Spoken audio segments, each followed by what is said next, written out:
Kristo akuzwe abavandimwe. Icyumweru cyiza ni icya gatatu cyo mu gihe cya Adventi, icyumweru cyitwa icy'ibyishimo, icyumweru cya Gaudete, bivuga ngo twishime, kubera ko burya haba mu gisibo haba muri Adventi kiba kigamijwe ku mukristo ni ukugera ku byishimo nyabyo.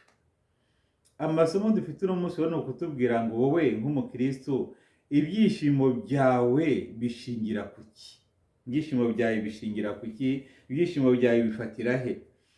Irya mbere mu gitabo cy'umuhanuzi Zefaniya umutwe wa 3 bera ku murongo wa 14 kuri 18a, aho atubwira ati, ni umuhanuzi uvuga: rangurura ijwi wishimye mwari w'i Siyoni, Isirayeli hani kuririmbe, ishime uhimbarwe mwari w'i Yerusalemu, Uhoraho yakuyeho imanza zari zigushikamiye, yirukanye abanzi bawe. Umwami wa Isirayeli, Uhoraho ubwe akurimo rwagati, ntuzongera ukundi gutinya icyago. Uwo munsi bazabwira Yerusalemu bati, witinya Siyoni, ibiganza byawe nibireke gucika intege.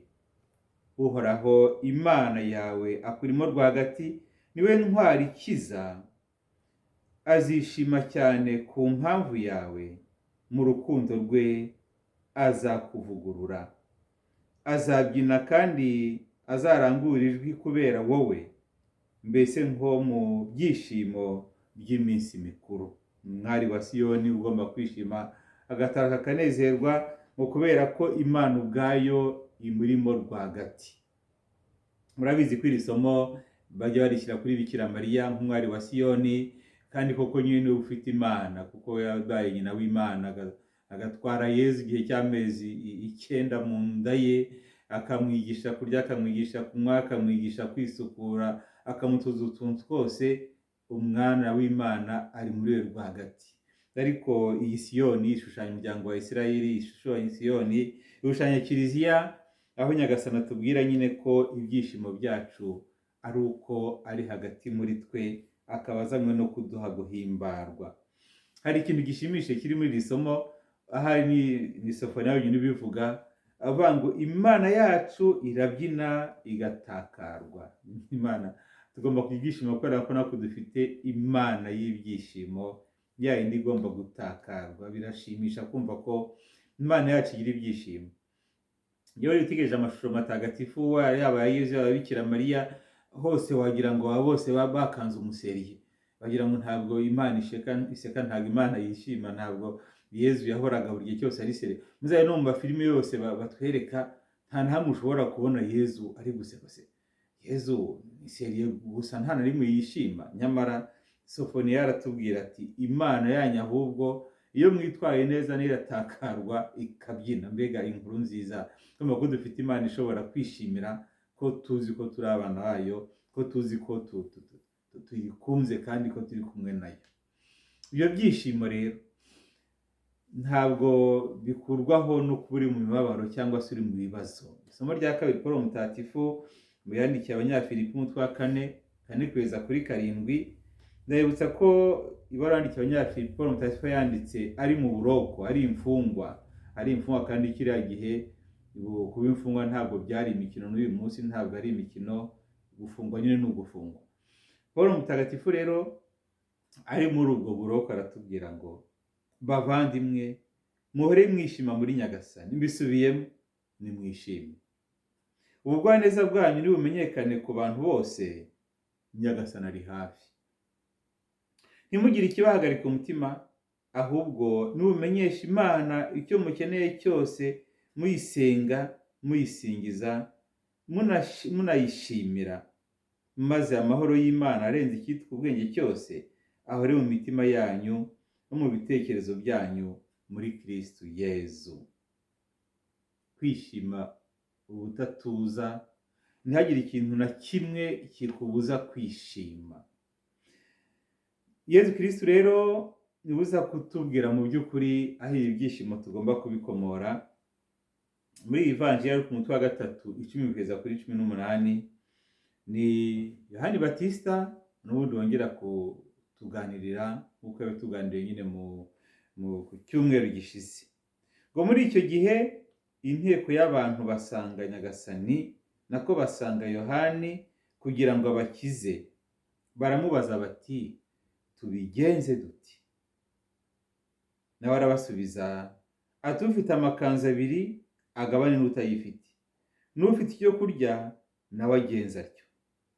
Abasoresha nabo bazaga kwibatirisha bakamubaza bati, mwigisha, dukora iki? Arabasubiza ati, ntimugasoreshe ibirenze ibyategetswe. Abasirikari nabo bakamubaza bati, twebwe se dukora iki? Arabasubiza ati, ntimukagire uwo murenganya n'uwo mubeshyera, kandi munyurwe n'igihembo cyanyu.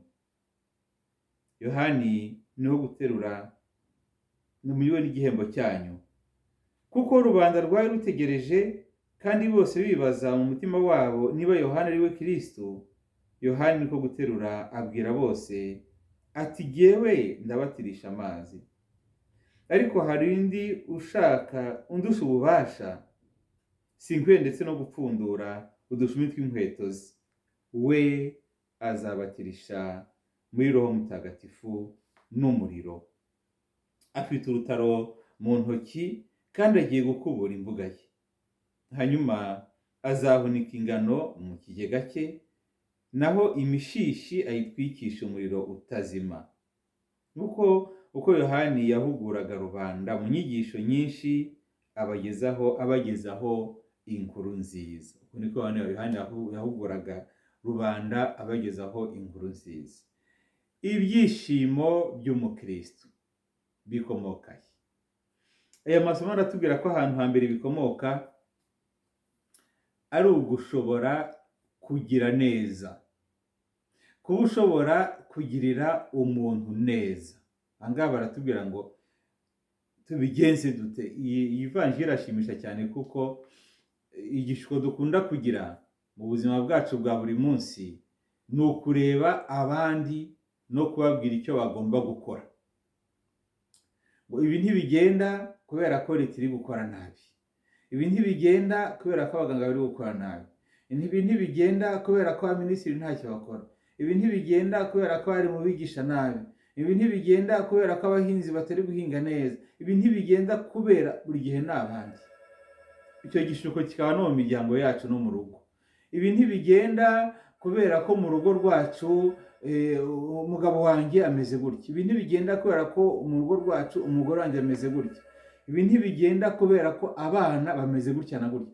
Noneho ugasanga buri gihe ibitagenda biri ku bandi, wowe ukumva ko ibyawe byose bigenda.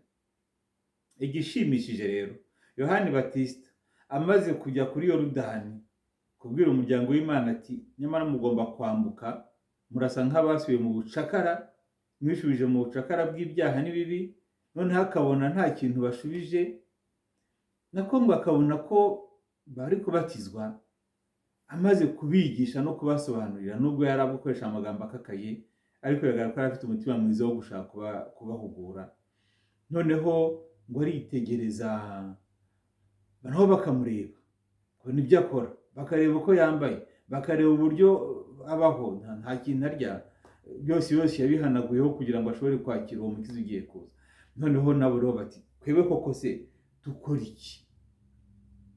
Kugira ubwo bibaje ngo dukora iki, hari intambwe umaze gutera. Ntabwo uri kuvuga ngo abandi bagomba gukora iki, bariya bagomba gukora iki. Paruwasi yacu ntigenda neza kubera ko padiri wacu adakora iki.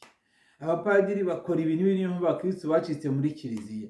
Abapadiri bavuga ibintu niyo mpamvu ugasanga buri gihe ikosa ni iry'abandi, buryo butarumva ko nawe hari ihinduka uhamagariwe kunyuramo.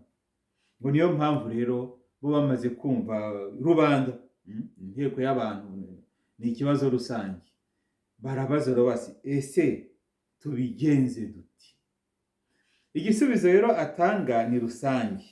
Ari kubabwira ngo icyo mugomba gukora nta kindi, mwabwanyu mushoboye, nimugire ibikorwa by'impuhwe.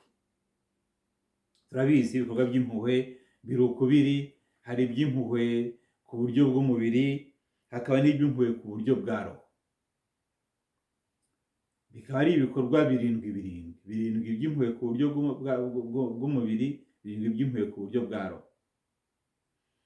Ni ukwibukiranya ibyo bikorwa birindwi tugomba gukora, mvuga ngo muri rusange icyo duhamagariye gukora ni iki. Icyo duhamagariye gukora twinjiye mu murongo w'ibikorwa by'impuhwe ku buryo bw'umubiri, baratubwira ngo hera mbere na mbere kugaburira ushonje, guha icyo kunywa ufite inyota, ambika udafite icyo yambaye, akira abanyamahanga, abahunga, ba hafi y'abarwayi, noneho unasure imfungwa, tutabanje kubaza ngo yakoze iki, usure imfungwa. Hanyuma gahunda yo gushyingura abapfuye, umurambo wose cyangwa umubiri wose ukiri ku musozi burya uba ukururira umuvumo abo ngabo bakomoka muri uwo muryango, cyangwa se abo ngabo batashoboye kwita kuri uwo murambo ngo bawuhe icyubahiro ukwiye. Rero gufata gahunda yo gushyingura imirambo yose n'abacu bose banditse ku dusozi, ibyo bikorwa ni ibikorwa birindwi by'impuhwe ku buryo bw'umubiri. Hakaba n'ibikorwa birindwi by'impuhwe ku buryo bwa roho.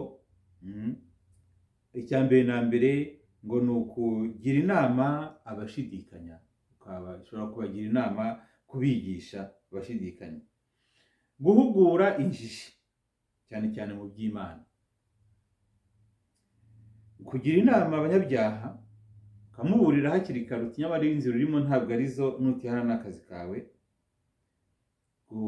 kuba hafi y'ababaye ugashobora guhumuriza no guhoza abababaye, kubabarira abatugirira nabi, kwihanganira abadutesha umutwe,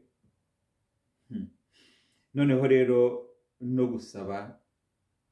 gusabira abazima n'abapfuye. Ibyo bikorwa by'impuhwe nibyo muri rusange, nibyo dusanga muri iyi vanjiri, aho iyo rubanda rwabazaga Yohana arababwira ati ibyo mugomba gukora murabizi, nimukore ibikorwa by'impuhwe bigaragarira bose.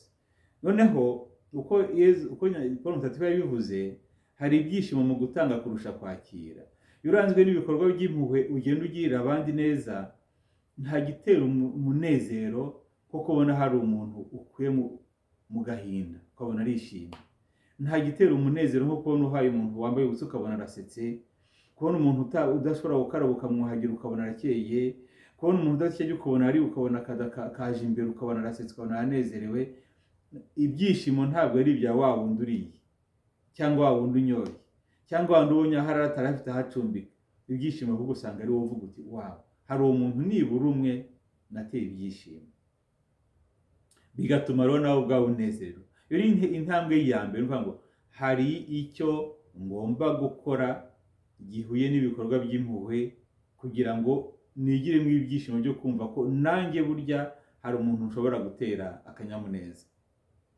Intambwe ya kabiri rero noneho ni ukureba buri wese mu cyiciro cye, ntabwo bikiri rusange nk'ibi bya Yohani Batista bamubaza bati se dukora iki. Murabona ko aragenda hakaza hamwe ibyiciro binyuranye, ngo hari icyiciro cy'abasoresha. Abasoresha mwibaze abantu bose bagenda basaba imisoro, bagenda batariye za ruswa, uburyo buri wese yatanga icyo agomba gutanga kandi igihugu kigatera imbere kubera ko buri wese yagize uruhare, nta n'umwe uri gukirira ku wundi.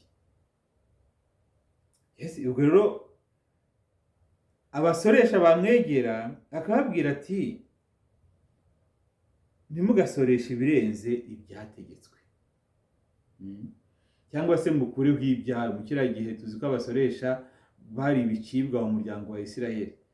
Iyo rero baje bagana Yohani Batista n'ibyo byiciro bindi, abasoresha, abasirikari, abantu banyuranye, bagenda bagana Yohani Batista, icya mbere tuhita tubonamo ni ukubona ko nta imirimo yose ni myiza. Imirimo yose ni myiza, waba umusirikari, waba umupolisi, waba umusoresha, waba umuganga, waba umuhinzi, imirimo yose ni myiza, izwi, igamije gukora icyiza. None hari imyuga nyine itaba atari imyuga, none ngo igisambo ni ugikora neza, ngo umwicanyi akora neza, iyo ntabwo ari umurimo. Ntabwo ari umurimo, kuko umurimo ubundi uteza umuntu imbere, ariko umurimo utuma umuntu bugushiramo aba ari urupfu, uburyo buri kugendana mu nzira, ntabwo ugendana ubuzima. Aho ngaho rero noneho nyine Yohani Batista asa nk'ubwira buri cyiciro icyo kigomba gukora. Aha rero ni intambwe ya kabiri inakomeye cyane cyane kuri twebwe, aho nawe ushobora kwibaza, jyewe nk'umusaserdoti, wowe nk'umuganga, wowe nk'umwarimu, wowe nk'umuforomo, wowe nk'umubyeyi, wowe nk'umunyeshuri, wowe nk'umwana, wowe nk'umusirikari, wowe nk'umupolisi, wowe nk'iki na kiriya, wowe nk'umunyapolitiki,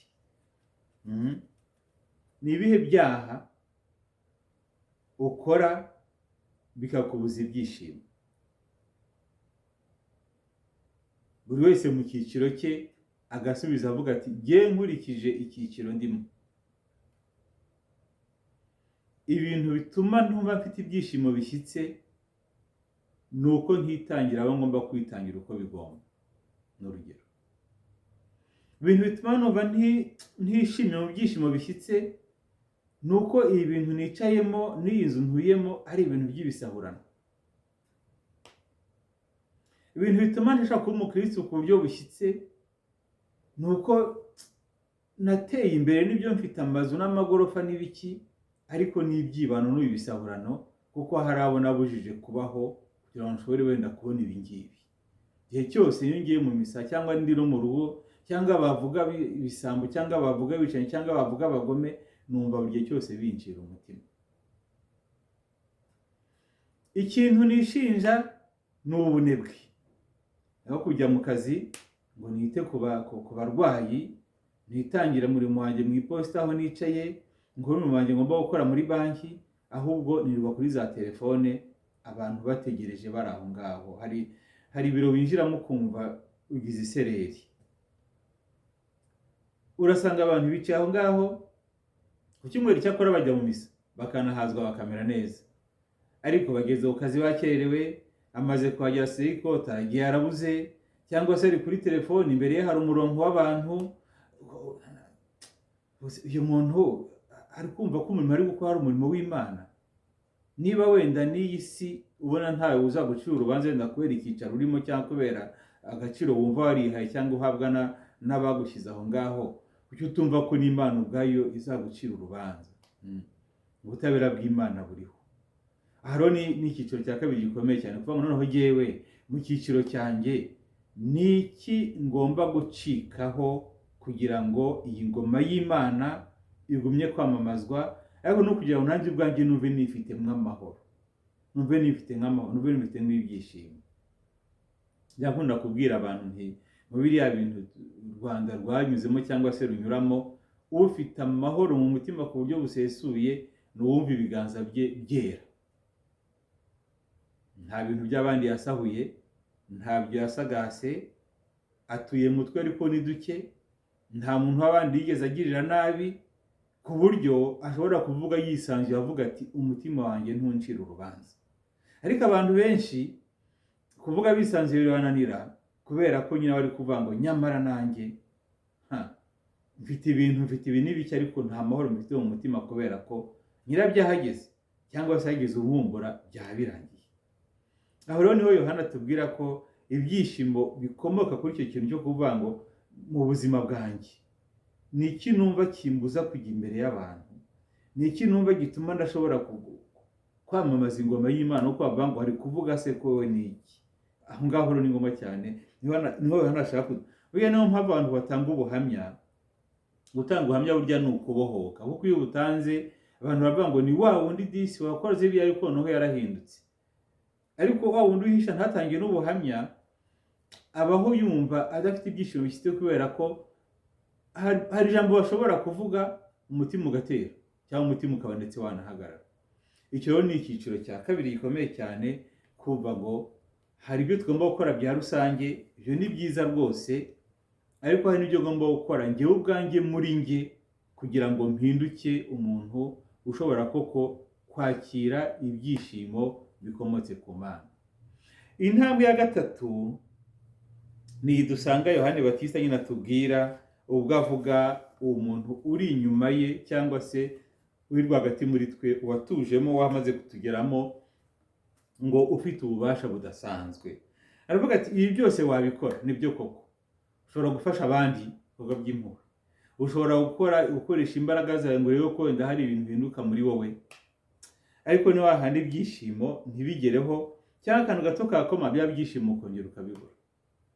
Yohani yaratubwira ati ibyishimo by'umukristo ku buryo busendereye bikomoka ku kwakira wa wundi uje afite ububasha budasanzwe. Icya mbere kimuranga ni uko aje kubatiza muri roho no mu muriro. Ngo ikimuzanye twebwe ibyo dushobora gukora.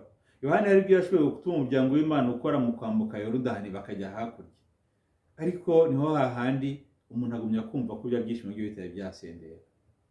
Paul mutagatifu hari ibyo yashobora gukora akarangiza n'iki, ariko kuba mu buroko ashobora kuvuga ati mwishime ubudatuza, mbisubiyemo ni mwishime ari mu buroko, nuko iyo byishimo nta handi bikomoka, niko tugatubwira ati bikomoka ku kuba Nyagasani ari hafi yanyu.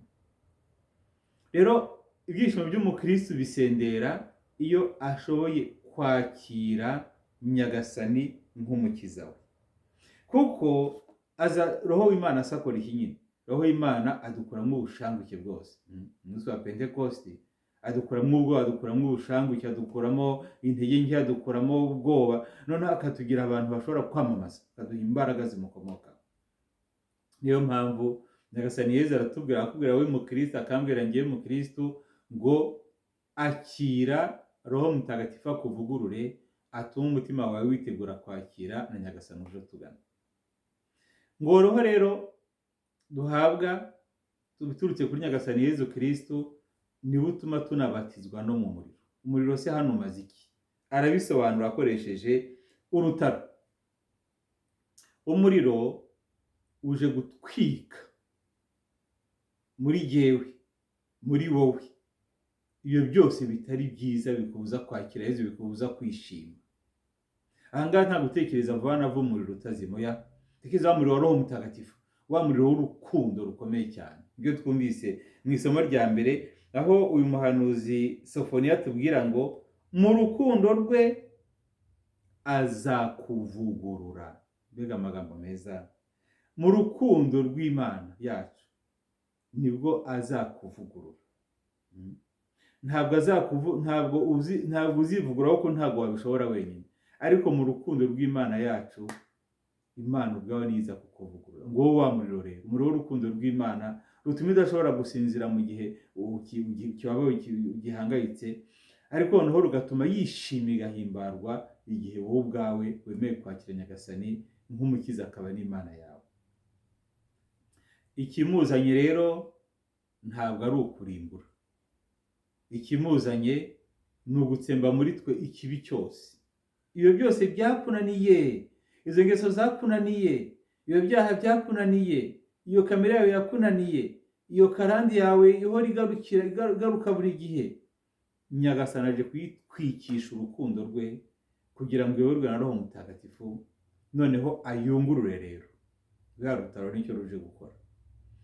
Ni ukuvuga ngo urutaro ni uguterera hejuru ubuzima bwa buri wese n'ubuzima bwawe. Urabona ni byiza cyane kwibutsa uburyo iwacu turi bato babikoraga, bakaba bafite urwo rutaro nyine bagomba kugosora, yaba amasaka byaba ibishyimbo, kugira ngo ivumbi, imungu, ibiki byose biguruke, imishishi ishiremo, noneho hasigara ibintu bizima. Mucyo rero ubuzima bwanjye n'ubwawe tubushyire ku itara rya Roho Mutagatifu.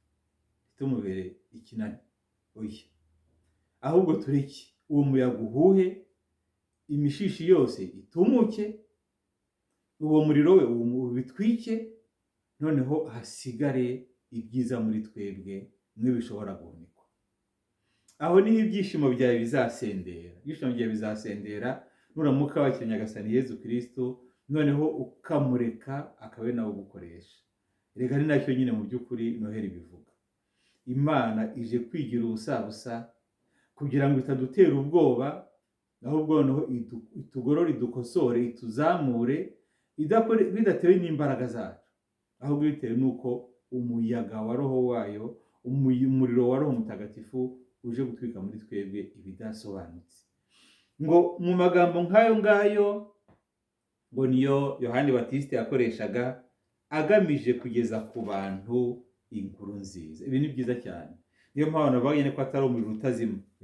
Niba ari inkuru nziza, ni ukuvuga nyine ngo hari ikintu cyiza mu kwakira Nyagasani Yezu Kristo turi kubwira. Ikintu cyiza nta kindi ni uko Imana yacu izanywe no kudukiza. Icyampa ngo wakire uwo mukiro, icyampa ngo wakire iryo hinduka, icyampa ngo ibyo agusaba byose uno munsi ubikore.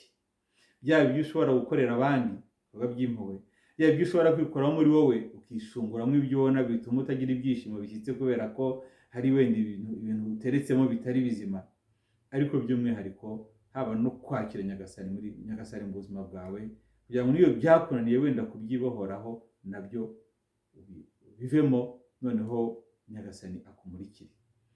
Umubyeyi wacu Bikira Mariya duhimbaza cyane cyane muri iyi minsi, atube hafi, adufashe kwakira, kugira ibyishimo by'umwari wa Siyoni, kwakira ko Nyagasani Imana yacu ije hagati muri twe. Iyo Mana kandi nk'umukiza wacu ihe buri wese umugisha muri cyane cyane kuri iki cyumweru, kugira ngo ibyo dukora bibe koko ibituma turushaho kwakira Nyagasani Imana yacu.